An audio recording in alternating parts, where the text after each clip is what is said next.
વિદ્યાર્થી મિત્રો, વેલ તો સરસ મજાના આપણે જેટલી બેઝિક ઇન્ફોર્મેશનની જરૂર હતી આ ચેપ્ટર રિલેટેડ એ બધી વાતો કરી નાખી છે. હજી થોડી બેઝિક ઇન્ફોર્મેશનની જે આગળ પણ આપણને જરૂર પડવાની છે, બરાબર છે. માત્રાત્મક ગુણધર્મ હજી આપણે જોવાનું છે, વિશિષ્ટ ગુણધર્મ અને માત્રાત્મક ગુણધર્મ અથવા તો જથ્થાત્મક ગુણધર્મની આપણે વાતો કરવાની છે. ઇન્ટેન્સિવ પ્રોપર્ટી અને એક્સટેન્સિવ પ્રોપર્ટી, જો કે ખરેખર અત્યારે સમજાવવું જોઈએ, પણ તમારા પુસ્તકમાં વચ્ચે આપેલું છે તો આપણે ત્યારે એની વાત કરશું. અત્યારે શૂન્યક્રમની પ્રક્રિયાની તો જે ઉષ્માગતિશાસ્ત્રનો શૂન્યક્રમનો નિયમ હતો એની તો આપણે વાત કરી નાખી છે. હવે આપણે કરવાની છે પ્રથમ ક્રમની વાત. પણ એ પ્રથમ ક્રમની વાત તમે કરવા જાઓ એ પહેલા પ્રથમ ક્રમની વાત જે છે આંતરિક ઉર્જા પર ડિપેન્ડેડ છે. શેના પર આધાર રાખે છે? આંતરિક ઉર્જા પર આધાર રાખે છે. પ્રણાલીની આંતરિક ઉર્જા જે છે એને રિલેટેડ પ્રથમ નિયમ છે. તો પ્રથમ નિયમ આપણે જોઈએ એ પહેલા આપણને આંતરિક ઉર્જા વિશે સંપૂર્ણ ખ્યાલ હોવો જોઈએ. ઓકે, ચલો સરસ મજાનો સંપૂર્ણ ખ્યાલ આપણે મેળવીએ કે કઈ રીતે આંતરિક ઉર્જા હોય છે. તો સૌથી પહેલા સાહેબ આંતરિક ઉર્જા એટલે શું?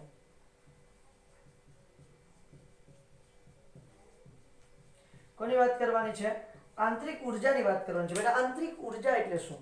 તો હું તમને એમ કહું કે તમારો કોઈ પણ પદાર્થ છે અથવા તો કોઈ પણ પ્રણાલી તમે જેને કહો છો, બરાબર છે, આ પ્રણાલી અથવા તો પદાર્થમાં સંગ્રહાયેલી રાસાયણિક, વિદ્યુતીય, યાંત્રિક અથવા તો કોઈ પણ પ્રકારની જે ઉર્જાના સરવાળો છે એને આંતરિક ઉર્જા કહે છે. પ્રણાલીમાં સંગ્રહાયેલી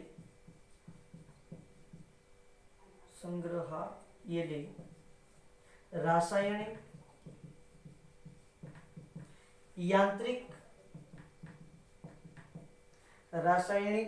યાંત્રિક, વિદ્યુતીય અથવા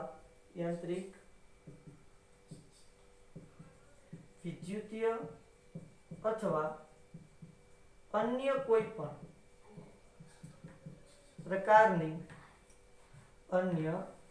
પણ પ્રકારની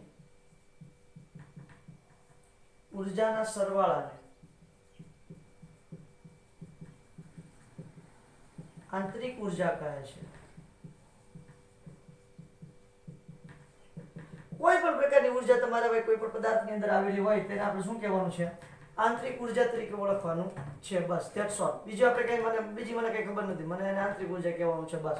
બીજો કોઈ પ્રશ્ન નથી. અને એને યુ વડે દર્શાવવામાં આવે છે. યુ અથવા ઈ વડે દર્શાવવામાં આવે છે. યુ અથવા તો ઈ વડે દર્શાવવામાં આવે છે. બહુ સીધી વાત છે બેટા, કોઈ નવીન છે જ નહીં, કઈ ઝંઝટે નથી. બસ સીધી સાદી સિમ્પલ વાતો જ કરવાની છે આપણે. ઓકે ભાઈ, હવે આ આંતરિક ઉર્જાની અંદર ફેરફાર થઈ શકે બેટા? હા છે, બહુ બધી રીતે ફેરફાર થઈ શકે. તો આંતરિક ઉર્જાની અંદર 3 રીતે ફેરફાર થઈ શકે. ખાસ તો આંતરિક ઉર્જાની અંદર કેટલી રીતે ફેરફાર થઈ શકે? 3 રીતે. આંતરિક ઉર્જામાં નીચેની 3 રીતે ફેરફાર થઈ શકે છે. રીત નંબર 1, બહુ શું હશે, કેટલી સિમ્પલ વાતો છે. તમને એમ થાય કે લલ્લુ પંચુ જેવી વાત શું કરતા છે? પ્રણાલીમાં ઉષ્મા ઉમેરી અથવા તો દૂર કરી. બીજી વાત, પ્રણાલી ઉપર અથવા તો પ્રણાલી દ્વારા કાર્ય કરી. ત્રીજી વાત, દ્રવ્ય ઉમેરી અથવા તો દ્રવ્ય દૂર કરી. પહેલું, પ્રણાલીમાં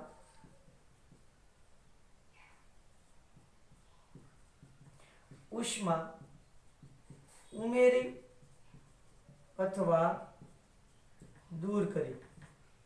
કઈ રીતે પહેલો ફેરફાર કઈ રીતે થાય? કાં તો તમે પ્રણાલીમાં ઉષ્મા ઉમેરો, સમજી લો કે પાણી છે, પાણીની અંદર ઉષ્મા ઉમેરો તો એની આંતરિક ઉર્જામાં શું થાય? વધારો થાય, સ્વાભાવિક વસ્તુ છે. બીજું, પ્રણાલી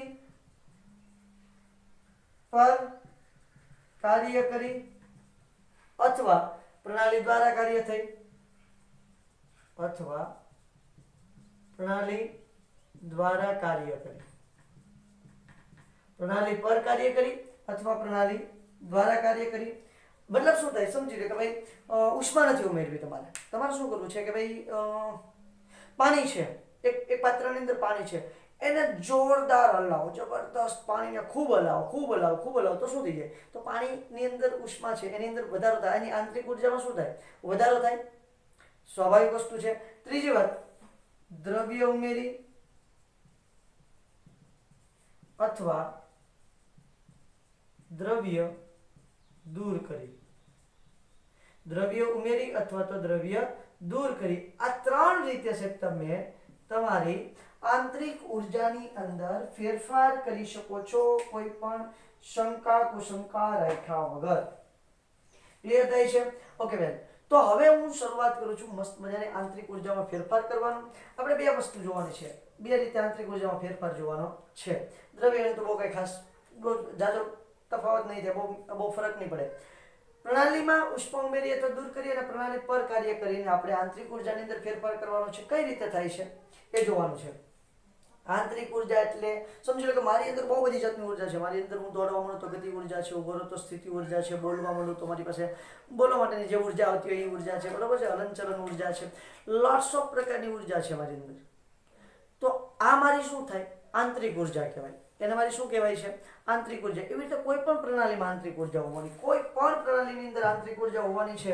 એ પ્રણાલીની અંદર આંતરિક ઉર્જામાં જે ફેરફાર થાય છે એની આપણે વાતો કરીએ છીએ. સ્ક્રીનશોટ લ્યો એટલે હું આગળ વધું છું.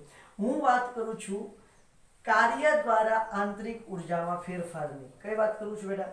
કાર્ય દ્વારા આંતરિક ઉર્જામાં ફેરફારની વાત કરવા જઈ રહ્યો છું. ઓકે સર, કરો. કાર્ય દ્વારા આંતરિક ઉર્જામાં ફેરફાર કરું છું. કાર્ય દ્વારા આંતરિક ઉર્જામાં ફેરફાર. તો સૌથી પહેલા જો ધ્યાન આપો શું કરવાનું છે મારે તે કાર્ય દ્વારા આંતરિક ઉર્જામાં ફેરફાર.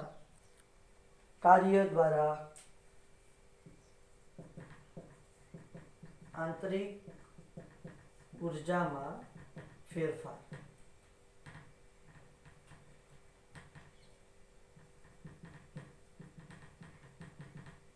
બરોબર છે? કાર્ય દ્વારા આંતરિક ઉર્જામાં ફેરફારની વાત કરી દઉં છું. ઓકે બેન, તો પહેલા તો કાર્ય કોને કહેવાય? આપણને ખબર છે કે કોઈ પણ એક બિંદુએ તમે બળ લગાડો એટલે બિંદુ છે બળની દિશામાં ખસે. ફિઝિક્સની લેંગ્વેજમાં સમજાવું છું. કોઈ એક બિંદુએ તમે બળ લગાડો એટલે બિંદુ જે છે એ બળની દિશામાં ખસે, તો એને આપણે શું કહીએ છીએ? કાર્ય થયું કહેવાય. સમજી લો કે કોઈ આ એક બિંદુ છે, આ એક લાકડાનો ટુકડો છે, બરોબર છે? સમજી લો કે ભાઈ આ બિંદુ પર અથવા તો અહીંયા કોઈ એક બિંદુ લઈ લો ને ભાઈ, ચલો નો પ્રોબ્લેમ. આ બિંદુ છે, હું આ તરફ બળ લગાવું છું, તો આ બિંદુ છે કઈ તરફ ખસવાનું છે? આ તરફ જ ખસવાનું છે. તો આ બિંદુ દ્વારા કાર્ય થયું કહેવાય. હા યા ના? તો કાર્ય કોને કીધું છે? કાર્યની વ્યાખ્યા આપી છે કોઈ એક બિંદુ પર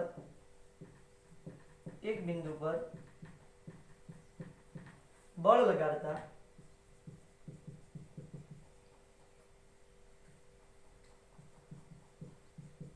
તે બિંદુ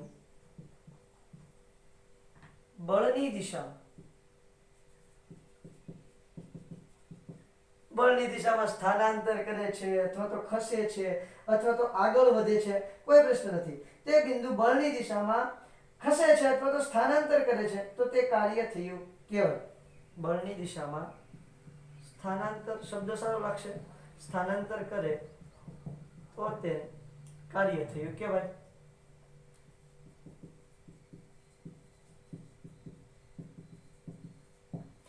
તો તે શું થયું કહેવાય બેટા? કાર્ય થયું એવું આપણે કહી શકીએ. Is that clear? Yes sir, clear. Okay બેન, હવે જો અહીંયા મારે કાર્ય કરવું છે, નો પ્રોબ્લેમ, કરો સાહેબ કાર્ય કરો. તો અહીંયા ધ્યાન આપજો કે ભાઈ આંતરિક ઉર્જામાં કઈ રીતે ફેરફાર થાય એની હું જરા વાત કરું. તો પહેલા તો સૌથી પહેલા હું છે ને તમારા પુસ્તકમાં બધી મેટર છે એટલે હું સૌથી પહેલા સમોષ્મી પ્રકરણ લઈશ. બરાબર? સમોષ્મી, રુધોષ્મી જેને કહેવાય છે, સમોષ્મી અથવા રુધોષ્મી, આવું પાત્ર લેવાનું છે. પ્રણાલી મારે સમોષ્મી બનાવી છે કારણ કે કાર્ય કરવાનું છે, ઉષ્માને કોઈ આપલે કરવાની નથી. ઓકે, શરૂઆતમાં સમજી લો કે ભાઈ આવું એક મેં પાત્ર લીધું છે, પાત્રની અંદર મેં પાણી ભરી દીધું છે, કોઈ વાંધો નહીં, પાણી ભરી દો. અધરવાઇઝ તો તમે એની અંદર કોઈ કેમિકલ ભરી દો, મને કોઈ પ્રશ્ન નથી, મને કોઈ પ્રોબ્લેમ પણ નથી. મારે તો કાર્ય થવું જોઈએ એની યાર મતલબ છે. હવે જો સમજી લો કે ભાઈ આની અંદર શું થાય છે કે ભાઈ શરૂઆતમાં આ જે તમારું દ્રાવણ છે અથવા તો પાત્રની અંદર ભરેલું જે લિક્વિડ છે, આ લિક્વિડ જે છે એનું તાપમાન કેટલું છે? T1. શરૂઆતની વાત કરું છું. શરૂઆતમાં તાપમાન છે T1. તો એની આંતરિક ઉર્જા તો TA કહી દઉં છું, T1 કહું છું અથવા તો TA કહું છું. T1 કયો TA કયો કોઈ વાંધો નથી, કોઈ પ્રશ્ન નથી. એટ ધેટ ટાઈમ એની આંતરિક ઉર્જા કેટલી છે? UA. આ છે તાપમાન અને આ છે આંતરિક ઉર્જા. શરૂઆતની વાત કરું છું UA. આ સ્ટાર્ટિંગ તબક્કો છે, પહેલી શરૂઆતની ઘટના છે. હવે જો પાત્રની દિવાલ કેવી છે, તો કે ભાઈ પાત્રની દિવાલ જે છે એ તમારી કેવી દિવાલ છે બેટા, તો કે સમોષ્મી છે, કોઈ જાતની ઉષ્માની આપને થવા દેશે ને. હવે મારે એના પર 1 કિલોજૂલ યાંત્રિક કાર્ય કરવું છે. 1 કિલોજૂલ હું યાંત્રિક કાર્ય કરું છું.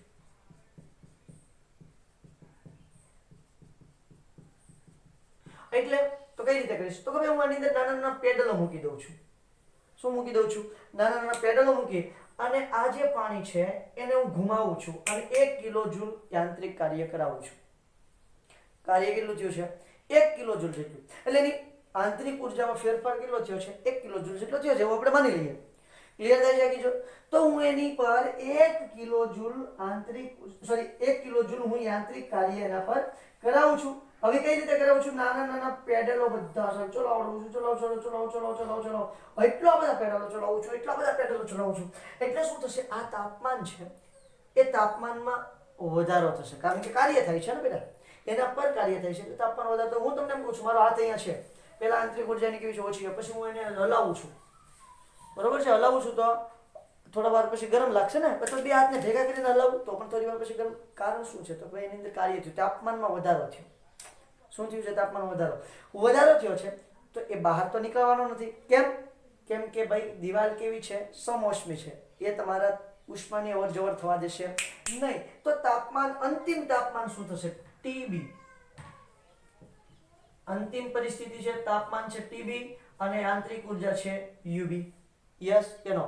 હવે મને જરા કહો, TB ગ્રેટર ધેન TA થશે કે નહીં થાય? યસ સર થશે.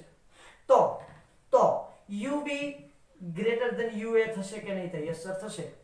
તાપમાનમાં ફેરફાર થાય છે, હા સાહેબ તાપમાનમાં ફેરફાર થાય છે. શું ફેરફાર થાય છે, તો હું એવું કહી શકું, delta T is equal to TB minus TA. Yes યા નો? યસ યા નો? યસ સર થાય છે, બિલકુલ થાય છે. તો એવી જ રીતે અંતિમ જે તમારી ઉર્જા છે, આ આંતરિક ઉર્જાનો ફેરફાર, એને ડેલ્ટા યુ કહો, તાપમાનનો ફેરફાર એને ડેલ્ટા ટી કહો, તો આંતરિક ઉર્જાનો ફેરફાર એને શું કહીશ, ડેલ્ટા UB માઇનસ UA. અથવા તો એવું પણ કહી શકું, U પ્રારંભિક U અંતિમ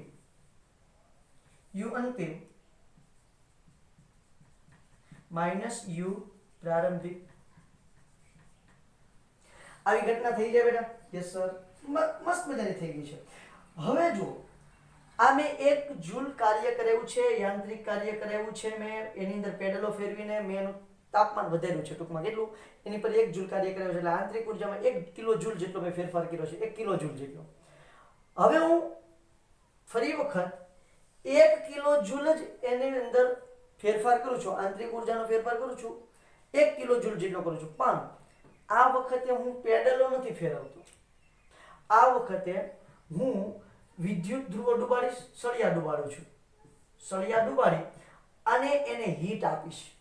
સળિયા ડુબાડી અને હીટ આપીશ એટલે શું થશે, ગરમ થઈ જાય. તમે સમજો, હીટર છે, હીટરની મદદથી પાણી ગરમ થાય છે કે નથી થતું બેટા? થાય છે.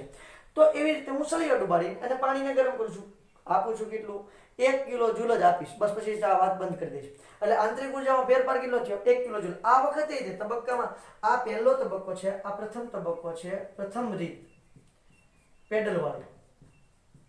અહીંયા બીજી રીત છે, અહીંયા લખી દઉં છું.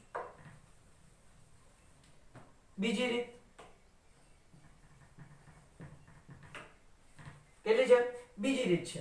બીજી રીત મેં કહ્યું, કાર્ય 1 કિલો જૂલ જેટલું જ કરાવું છું, કાર્ય નથી કરાવતો, કાર્ય જ કરાવ્યું છે, પણ એને જે ઉર્જા છે એની અંદર ફેરફાર કર્યો છે 1 કિલો જૂલ જેટલો. ઓકે, તો આ વખતે તે TB ગ્રેટર ધેન TA જ હશે અને UB ગ્રેટર ધેન UA જ હશે. અને આ વખતે તે ડેલ્ટા T બરાબર શું હશે, ડેલ્ટા T બરાબર TB માઇનસ TA જ હશે અને ડેલ્ટા U બરાબર T અથવા તો UB માઇનસ UA જ હશે. ફેરફાર કેટલો હશે? બંને વખતે ફેરફાર કોમન જ હશે, સમાન. તો જુઓ, એક વસ્તુ વિચારો કે પેડલ ફેરવીને 1 કિલો જૂલ જેટલો ફેરફાર કરું કે પછી હું વિદ્યુત ધ્રુવો ડુબાડી તો સળિયો ડુબાડી અને 1 કિલો જૂલ જેટલો હું એની ઉર્જામાં ફેરફાર કરું. ફેરફાર તો 1 કિલો જૂલ જેટલો જ થાય છે. હવે હું ગમે એ રીતે કરું છું, એને યાર કોઈ આને મતલબ છે નહીં, ડેલ્ટા યુ ને એની સાથે મતલબ છે નહીં. ફેરફાર 1 કિલો જૂલ થયો છે, હા, એની હારે ડેલ્ટા યુ ને મતલબ છે. એટલા માટે ડેલ્ટા યુ કેવું છે તો કે ડેલ્ટા યુ જે છે એ તમારું અવસ્થા વિધેય છે. અવસ્થા વિધેય છે. ક્લિયર થાય છે આખી મેટર બેટા? ડેલ્ટા યુ યુ તો અવસ્થા વિધેય છે જ. આપણે લાસ્ટ ટાઈમ વાત કરી હતી યુ અને ટી બંને અવસ્થા વિધેય છે. એની અંદરનો જે ફેરફાર થાય છે એ પણ અવસ્થા વિધેય છે. હું પેડલ મેં તમને લાસ્ટ ટાઈમ પણ એવું કીધું હતું કે સાહેબ મારે પથ્થર છે, પથ્થરને 5 માળની બિલ્ડિંગ પર લઈ જવો છે તો ઘણા બધા રસ્તા છે. અહીંયા હજી ઘણા બધા રસ્તા હોઈ શકે. 1 કિલો જૂલ જેટલો ફેરફાર કરવાનો બહુ બધા રસ્તા હોઈ શકે. પણ ફેરફાર 1 કિલો જૂલ જેટલો થાય છે. એટલે પ્રારંભિક અને અંતિમ અવસ્થા ઉપર આધાર રાખે છે. તમે પેડલ ફેરવો, તમે એને ઉર્જા આપો, તમે પોસાય તે કરો, પણ 1 કિલો જૂલ જેટલો ફેરફાર થાય એની સાથે ફેરફાર હો તો એની સાથે મતલબ હોવાને કારણે તમારો અવસ્થા વિધેય જે છે ડેલ્ટા યુ જે છે એ કેવું છે? અવસ્થા વિધેય તરીકે વર્તે છે. વાત ક્લિયર થઈ છે? આ હું નથી કહેતો, આ જેપી જૂલ નામના વૈજ્ઞાનિકે કીધું છે ભાઈ. આ હું કહેતો નથી, આ જેપી જૂલ નામના વૈજ્ઞાનિકે કીધું છે. પ્રણાલીના તાપમાનમાં થયેલો ફેરફાર 1 કિલો જૂલ જેટલો છે. સમાન છે. પેડલ ફેરવીને કરશો તો પણ તમારો જેટલો ફેરફાર થશે એટલો જ ફેરફાર કઈ રીતે થશે તો કે તમે સળિયો ડુબાડીને આપશો એ રીતે. બંને વખતે તાપમાનમાં શું થવાનું છે? વધારો થવાનો છે. ક્લિયર થાય? તો આ રીતે તમારે જે ફેરફાર થાય છે એ માત્ર ક્યાં તમને જોવા મળે છે? એ તમને જોવા મળે છે ક્યાં? તો કે ભાઈ જોવા મળે છે તમારા આંતરિક ઉર્જાના તફાવતમાં. એટલે તમારું અવસ્થા વિધેય શું છે? આંતરિક ઉર્જાનો તફાવત. બીજા ઘણા અવસ્થા વિધેય છે. સમજી લો કે ભાઈ પાણી છે. આને ભૂસી નાખું છું, જરા જોઈ લેજો. જો કે પુસ્તકમાં છે બેઠું જ છે બેટા. હવે જો તમને એવું પૂછું કે ભાઈ તમારે એક તાપમાન 35 ડિગ્રી સેલ્સિયસ કરવું છે. પાણીનું તાપમાન જે છે એ 35 ડિગ્રી સેલ્સિયસ કરવું છે. તાપમાન છે એ અવસ્થા વિધેય છે, સાબિત કરું છું. તમારે તાપમાન છે 35 ડિગ્રી સેલ્સિયસ કરવું છે. હવે કઈ રીતે કરી શકો? તો કે બહુ બધા રસ્તા હોય છે. પહેલો રસ્તો સમજી લો કે શરૂઆતમાં 25 ડિગ્રી હતું, તાપમાન 10 ડિગ્રી વધાર્યું અને કેટલું કીધું છે? 35 ડિગ્રી સેલ્સિયસ તાપમાન તમે કીધું છે. અધરવાઇઝ ફૂલ તમારી પાસે 100 ડિગ્રી સેલ્સિયસ તાપમાન હતું અને સાથે શું કીધું છે તમે? તો એની અંદર તમે શું કરો છો? ઘટાડો કરો છો. એના તાપમાનની અંદર ઘટાડો કરો છો અને 65 ડિગ્રી સેલ્સિયસ જેટલો ઘટાડો કરવાનો. ફરી વખત તાપમાન કેટલું કીધું? 35 ડિગ્રી. તાપમાન 35 ડિગ્રી થયું એની યાર મતલબ છે તમે વધાર્યું, ઘટાડ્યું, એની સાથે કોઈ મતલબ નથી. આને કહેવાય અવસ્થા વિધેય. આને શું કહેવાય? અવસ્થા વિધેય. એવી જ રીતે તમારા પુસ્તકમાં હજી એક એક્ઝામ્પલ આપેલું છે. એક્ઝામ્પલમાં શું આપેલું છે કે સમજો કે ભાઈ તમારે કોઈ એક તળાવ ભરવું છે. હવે તમે કોઈના કૂવામાંથી પાણી લાવીને તળાવ ભરી નાખો તોય વાંધો નથી, વરસાદનું ભરાઈ રહી તોય વાંધો નથી. તળાવ ભરાઈ ગયું, હા, તો કદની વાત છે. કદ તમારું મસ્ત મજાનું કન્ફર્મ થઈ ગયું. તો આને કહેશું આપણે અવસ્થા વિધેય. કદ છે અવસ્થા વિધેય, તાપમાન અવસ્થા વિધેય, દબાણ છે અવસ્થા વિધેય છે. આવી આપણે બહુ બધી વાતો કરી છે કે જે બધા કેવા છે? અવસ્થા વિધેય છે.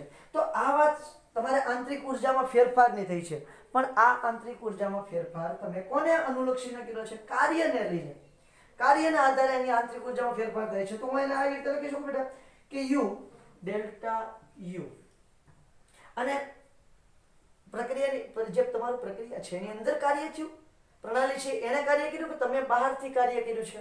એટલે કે તમે પેડલ ફેરવાતા કે એની મેળે મેળે તાપમાન વધી ગયું તો તમે પેડલ ફેરવા, એટલે એને બાહ્ય કાર્ય કહેશું. પ્રણાલી પર કરેલું કાર્ય કહેશું. એટલે એને ડબલ્યુ એડિયાબેટિક કહેવાય. શું કહેશું? એડિયાબેટિક. પ્રતિવર્તી આવવાનું છે હજી આપણે.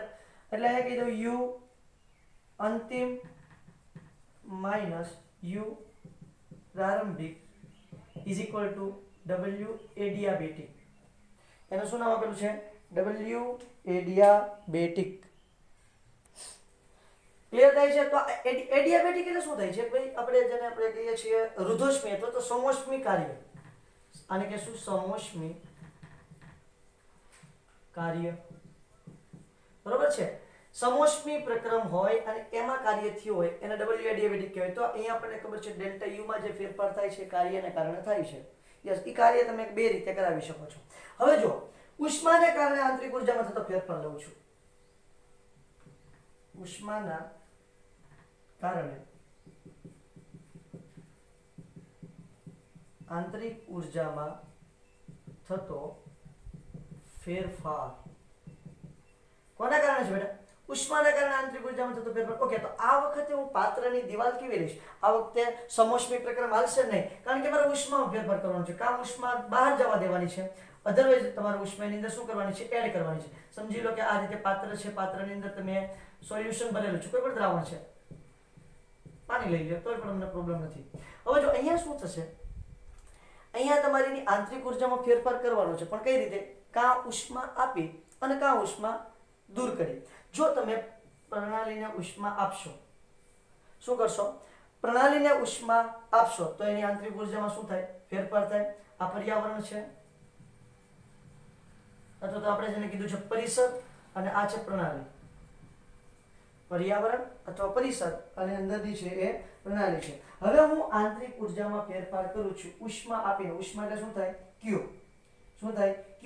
સમજી લો કે ભાઈ ઉષ્માને આપણે Q કહીએ છીએ. ઉષ્માનો તફાવત હોય તો એને પણ Q જ કહેવામાં આવે છે, કોઈ વાંધો નથી, બરોબર છે. તો ધ્યાન આપજો, તાપમાનનો તફાવત હોય એને પણ Q કહીએ ને, નો પ્રોબ્લેમ. તાપમાનના તફાવતને પણ શું કહીએ છીએ આપણે, Q. Q એટલે શું થાય, ઉષ્મા. ઉષ્મા એટલે શું થાય, ઉર્જા. કોઈ બધું સમજ છે. તો જો અહીંયા શું થાય છે કે જ્યારે સાહેબ તમારી પ્રણાલી છે, એનું તાપમાન, શરૂઆતનું તાપમાન, અહીંયા પણ શરૂઆતનું તાપમાન કેટલું છે, T1.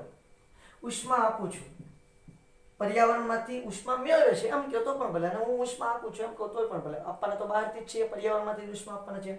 ઉષ્મા મેળવી, તાપમાન T2 થાય છે, એટલે તાપમાનમાં શું થયું, વધારે. એટલે આવું કહી છે કે T2 greater than T1. T2 જે છે એ T1 કરતા કેવું છે, મોટું છે. યસ કે નો, આ છે, બરાબર છે. તો આ વખતે તમારા તાપમાનમાં શું થાય છે, delta T is equal two T2 minus T1, અથવા TA માઇનસ TV, કોઈ પ્રશ્ન નથી, આવું કહી શકાય. હા છે. તો આ તાપમાનનો તફાવત એને શેના દ્વારા એને માપીએ, એટલે શેની રીતે માપીએ, તો એ ઉષ્મા બેટા, delta T is equal two Q. તો આપણને ખબર છે કે delta U is equal two T2 minus T1 કયો, અથવા તો U2 માઇનસ U1 કયો. આંતરિક ઉર્જામાં ફેરફાર થયો એ કોના જેટલી હોય છે, Q જેટલી હોય છે. એટલે આંતરિક ઉર્જામાં ફેરફાર Q જેટલી હોય છે. હવે એવી જ રીતે સાહેબ કદાચ પર્યાવરણમાં, પ્રણાલીમાં ફૂલ વધારે ઉષ્મા છે અને ઉષ્મા પર્યાવરણમાં મુક્ત કરી દે છે, તો પણ આપણને કોઈ પ્રશ્ન નથી, બરાબર છે, તો પણ કોઈ પ્રોબ્લેમ નથી, તો કઈ વાંધો નહીં, મુક્ત કરી દે છે. પણ આપણે સમજી લો કે ભાઈ અહીંયા આપણે ઉષ્મા જોઈએ છે 20 કિલો જૂલ, બરાબર, એટલી ઉષ્મા જોઈએ છે.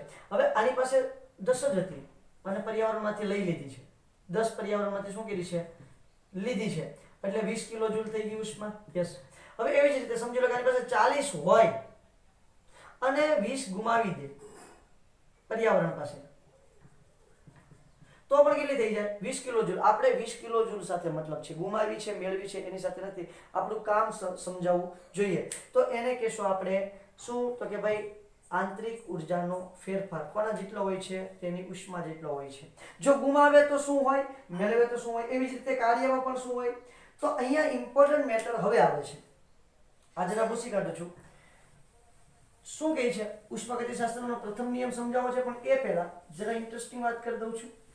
બહુ સીધી વાત છે, આમાં કોઈ નવીન વસ્તુ છે જ નહીં, માત્ર આંતરિક ઉર્જામાં ફેરફારની વાતો છે. તો પહેલું જો પ્રણાલી પર કાર્ય થાય અને પ્રણાલી દ્વારા કાર્ય થાય. જો પ્રણાલી પર કાર્ય કરવામાં આવતું હોય તો W નું મૂલ્ય ધન લ્યો.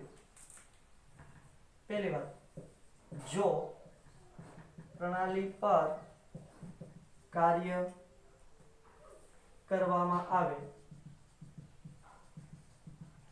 તો W એડિયાબેટિક, એડિયાબેટિક એટલે શું, સમોષ્મી, ઇઝ ઇક્વલ ટુ પોઝિટિવ. બીજું, જો પ્રણાલી દ્વારા કાર્ય કરવામાં આવે તો W adiabatic is equal two negative. પ્રણાલી પર કાર્ય થાય તો W એડિયાબેટિક કેવું હશે, પોઝિટિવ હશે. પ્રણાલી પર કાર્ય થાય તો પોઝિટિવ, પ્રણાલી દ્વારા કાર્ય થાય તો નેગેટિવ હશે.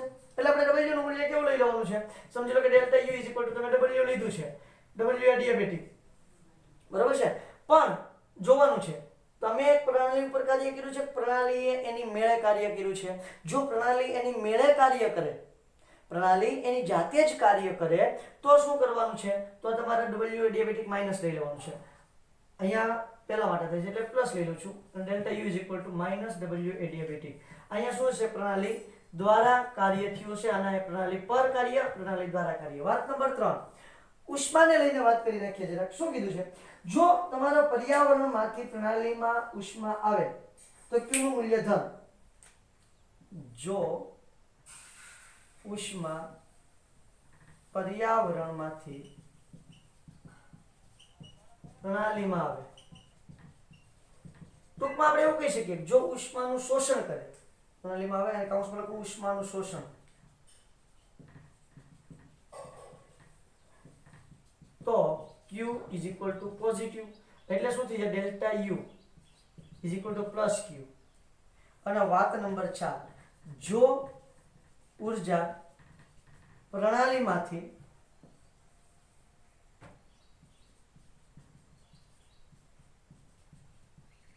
પર્યાવરણમાં જાય,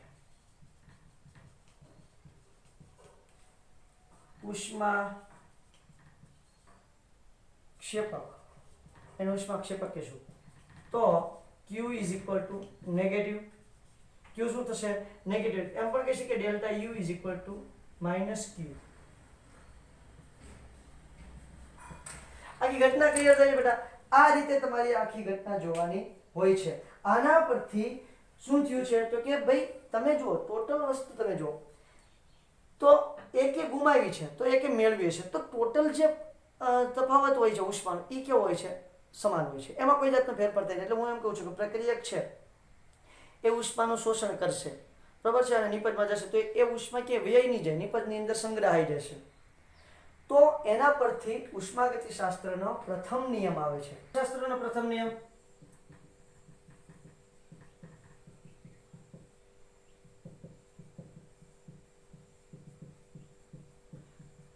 શું કહે છે ભાઈ? ઉષ્માગતિશાસ્ત્રનો પ્રથમ નિયમ આપણને શું સમજાવે છે? તો આ નિયમની પહેલા તો શોધ કોણે કરી છે? રોબર્ટ બોયલ નામના વૈજ્ઞાનિકે અને હેલ્મહોલ્ટ્ઝ નામના વૈજ્ઞાનિકે. આ નિયમ રોબર્ટ બોયલ, કોણ લેવાનું છે આપણે પહેલા તો કે મેયર, બોયલ નહીં, રોબર્ટ મેયર અને હેલ્મહોલ્ટ્ઝ નામના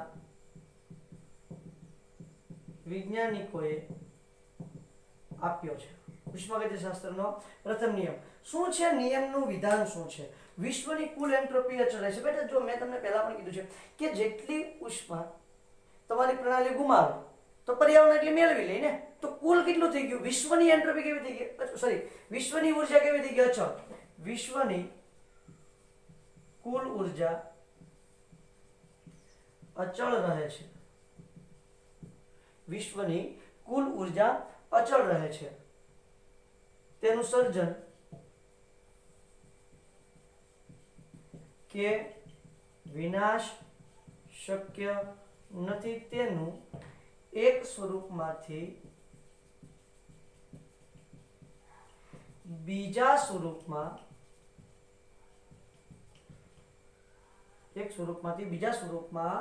રૂપાંતર કરી શકાય છે.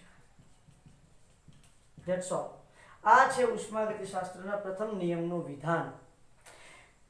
આ રોબર્ટ મેયર અને હેલ્મહોલ્ટ્ઝ નામના વૈજ્ઞાનિકે આપ્યું છે આ નિયમ. એણે એમ કીધું કે ભાઈ સમજો કે તમારી પ્રણાલી છે, પ્રણાલી ઉષ્મા ગુમાવી Q, પ્રણાલી ઉષ્મા ગુમાવે એટલે Q શું થઈ જાય? ઉષ્મા મેળવે તો પ્લસ ને ગુમાવે તો માઇનસ. ઓકે, તો પર્યાવરણ જે છે એની માટે Q શું થઈ જાય? પ્લસ, કારણ કે મેળવશે. પ્રણાલી ગુમાવે તો માઇનસ, પર્યાવરણ મેળવે તો પ્લસ. પ્રણાલી મેળવે તો પ્લસ Q, તો પર્યાવરણને શું કર્યું છે? ગુમાવ્યો છે, તો એની માટે માઇનસ Q છે. તો કુલ શું થઈ ગયું? અચળ. ફેરફાર કેવો થઈ ગયો? અચળ. એક ગુમાવે એક મેળવે તો કુલ ઉર્જા અચળ થાય.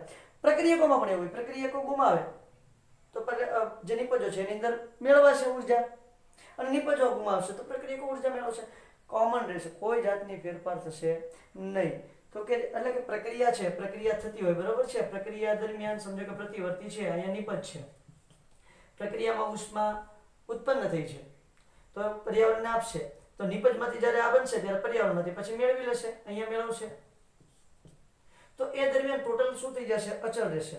કહેવાનો મતલબ વિશ્વની કુલ ઉર્જા અચળ હોય છે. એનું તમારે ગાણિતિક સ્વરૂપ લખવું હોય તો ગાણિતિક સ્વરૂપ પ્રથમ નિયમનું ગાણિતિક સ્વરૂપ નીચે મુજબ છે. Delta you is equal two Q plus W. હવે આપણને ખબર છે ક્યુ ક્યારે પ્લસ મૂકવાનું, ક્યારે માઇનસ મૂકવાનું, ડબલ્યુ ક્યારે પ્લસ મૂકવાનું, ક્યારે માઇનસ મૂકવાનું, આપણને બધી જ ખ્યાલ છે. ક્યુ અને ડબલ્યુ કેવા વિધેય છે? પથ વિધેય છે. લાસ્ટ લેક્ચર યાદ કરો. અહીં ક્યુ અને ડબલ્યુ પથ વિધેય છે. જ્યારે ક્યુ પ્લસ ડબલ્યુ કરો અને ડેલ્ટા યુ થાય, અવસ્થા વિધેય છે.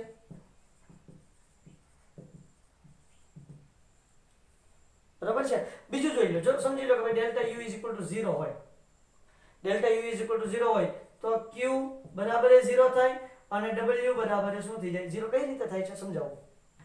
અથવા તો એમ કહી દઉં છું, સમજો કે ઉષ્મામાં ફેરફાર ન થતો, q ઇઝ ઇક્વલ ટુ 0 હોય અને કોઈ જાતનું કાર્ય થતું નથી, w ઇઝ ઇક્વલ ટુ 0 હોય, delta u is equal two શું થઈ જાય? 0. બીજું, ડેલ્ટા u ની કિંમત 0 મૂકો તો q ઇઝ ઇક્વલ ટુ શું થઈ જાય? -w થઈ જાય.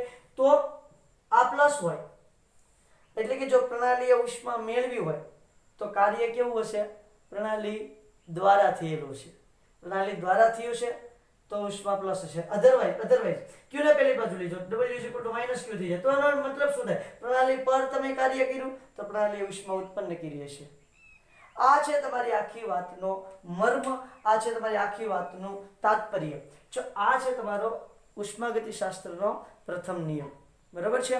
હજી આની અંદર તો બહુ બધા, આ તો સાહેબ વિશાળ છે, એકદમ જબરદસ્ત છે. જેમ જેમ આપણે આગળ વધતા જશું એમ એમ એની વિશે આપણને વધારે ખ્યાલ આવતો જશે. આજે આપણે એટલે સુધી રાખીએ.